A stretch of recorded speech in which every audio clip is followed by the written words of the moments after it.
द्वापर युग में पृथ्वी पर राक्षसों के अत्याचार लगातार बढ़ने लगे। पृथ्वी गाय का रूप धर भगवान ब्रह्मा और विष्णु के पास गई। हे भगवान, धरती पर राक्षसों के अत्याचार बढ़ते ही जा रहे हैं, कुछ कीजिए प्रभु।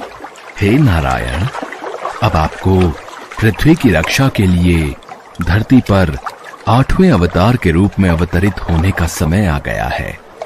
ठीक है ब्रह्मदेव, मैं पृथ्वी का उद्धार करने के लिए मानव रूप में जन्म लूंगा। भोजवंशी राजा उग्रसेन मथुरा के राजा थे। उनका पुत्र कंस बहुत ही अत्याचारी स्वभाव का था। कंस ने उग्रसेन को राजगद्दी से उतारकर कारागार में डाल दिया। सैनिकों, पिताजी महाराज को काल कोठरी में डाल दो। आज से मथुरा नगरी में कंस का राज चलेगा।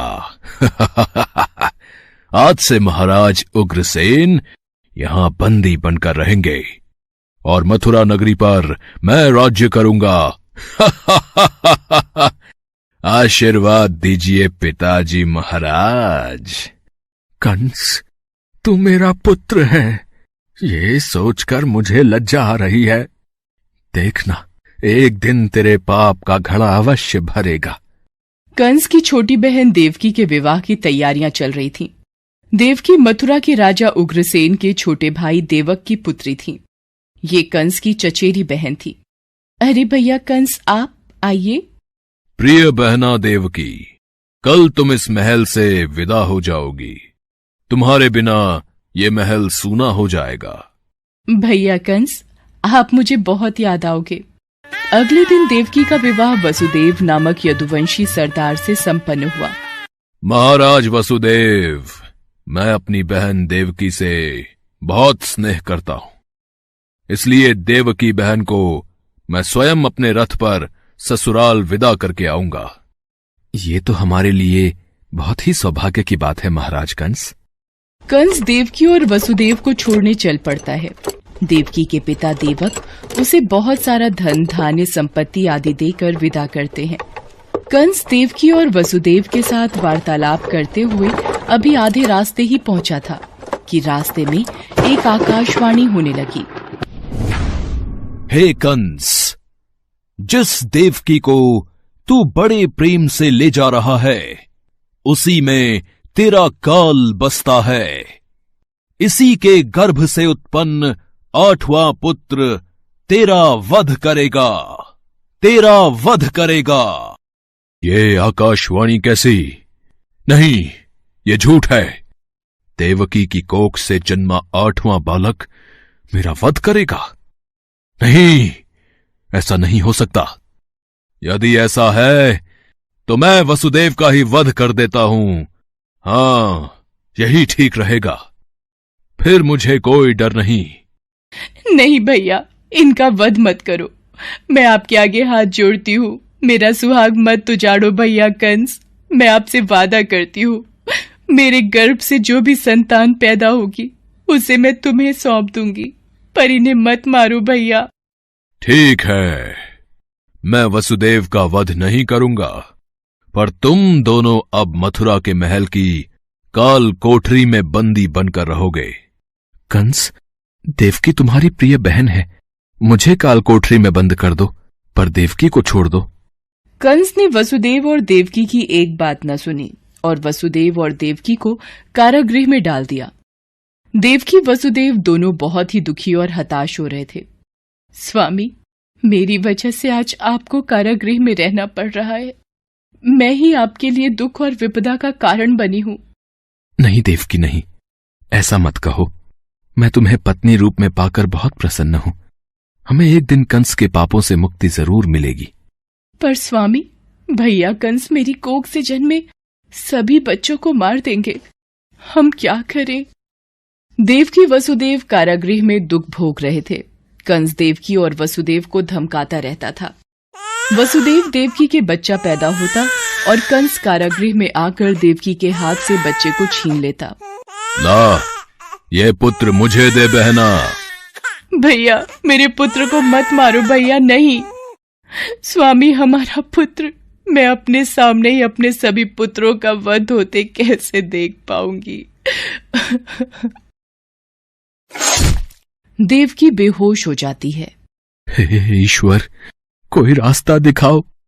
कंस के अत्याचारों से हमें कब मुक्ति मिलेगी प्रभु। देवकी, आंखें खोलो।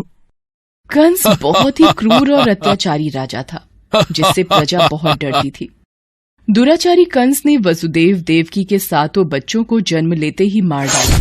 अब 8वां बच्चा होने वाला था। देवकी के 8वें पुत्र के जन्म का समय निकट आ रहा है, इसलिए पहरा और भी बढ़ा दिया जाए। जो आज्ञा महाराज कंस। देवकी वसुदेव के कारागृह में बंदी रहने की बात नंद गांव में वसुदेव के मित्र नंद के कानों तक भी पहुंची। दुराचारी महाराज कंस ने वसुदेव और देवकी को कारागृह में बंदी बना रखा है। देवकी के 8वें पुत्र के जन्म का समय निकट आ रहा है और इधर यशोदा को भी बच्चा होने वाला है। मुझे उनकी सहायता करनी होगी। 8वें बच्चे की रक्षा का उपाय सोचना होगा।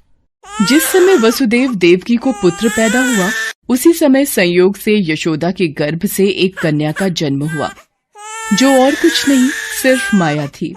भाद्रपद के कृष्ण पक्ष की अष्टमी को रोहिणी नक्षत्र में श्री कृष्ण का जन्म हुआ।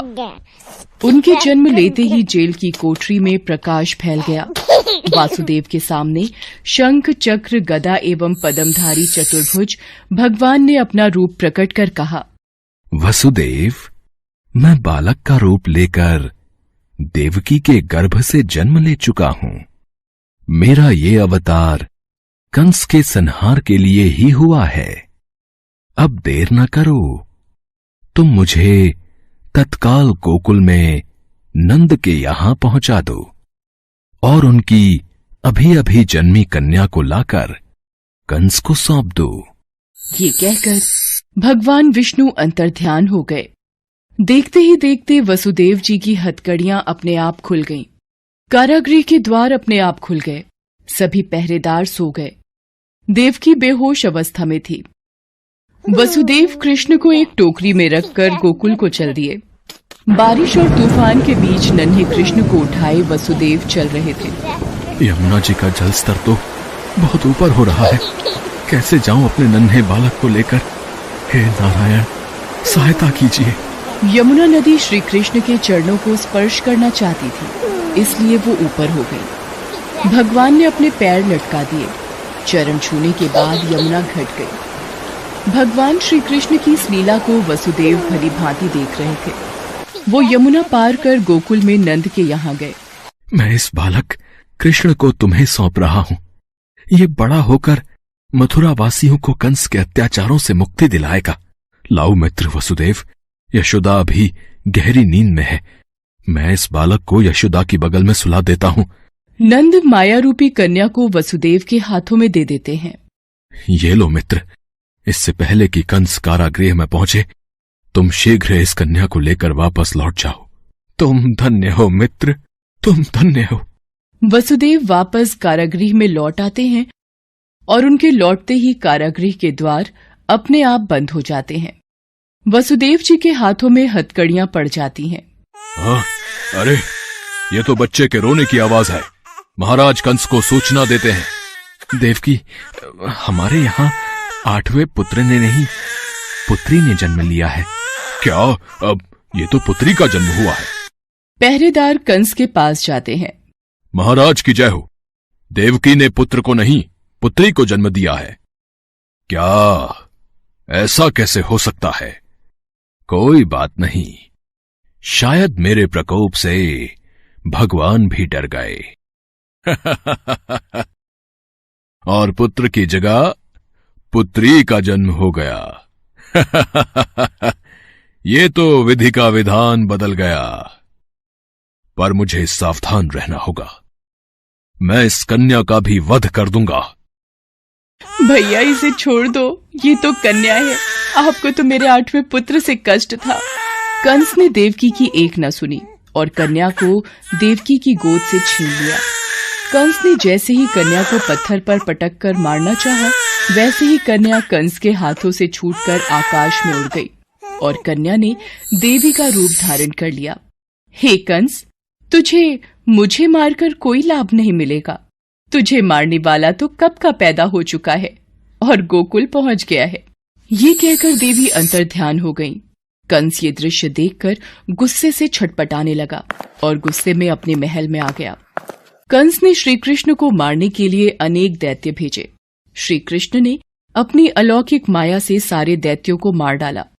बड़े होने पर कृष्ण ने कंस को मारकर उग्रसेन को राजगद्दी पर बिठाया।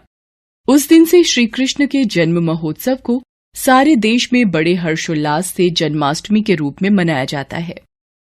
भगवान कृष्ण की नगरी मथुरा में इस त्योहार की विशेष धूम रहती है और इसी के साथ पूरे ब्रज क्षेत्र में जन्माष्टमी का त्योहार धूमधाम से मनाया जाता है।